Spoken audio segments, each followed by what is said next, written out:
આજે એક વાતનો આનંદ છે। ગુજરાતમાં ખાસ કરીને સિદ્ધપુરમાં છેલ્લા 30 વર્ષથી નામદાર આઘા ખાન સાહેબના અનુયાયીઓ બધા જ મળીને શિક્ષણને વેગ આપવા માટે 30 વર્ષથી અહીંયા આગળ એજ્યુકેશનની કામ કરી રહ્યા છે।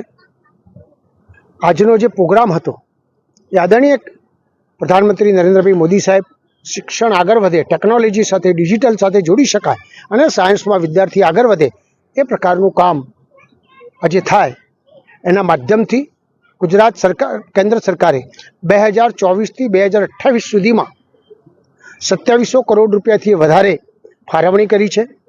દરેક સ્કૂલ હોય એની અંદર આ પ્રકારની અટલ લેબ માટેની માગણી થાય એમાં 10 લાખ રૂપિયા આપે છે અને આપ્યા પછી સ્ટેપ બાય સ્ટેપ બીજા 10 લાખ રૂપિયા આપવામાં આવે છે। એના માધ્યમથી અહીંના વિદ્યાર્થીઓ ખરેખર સાયન્સમાં 14થી વધારે પ્રોજેક્ટ આજે અમે પ્રત્યક્ષ રીતે નિહાળ્યા છે।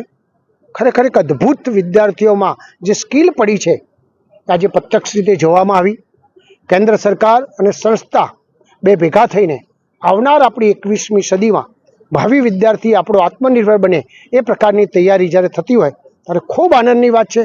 હું ખૂબ શુભકામનાઓ આપું છું, ટ્રસ્ટને બિરદાવું છું અને વિદ્યાર્થીઓને એમ કહું છું કે આપ આગળ વધો અને 2047નું જે લક્ષ્ય છે એમાં ભાગીદાર થાઓ એ વિનંતી સાથે મારી વાત પૂરી કરું છું।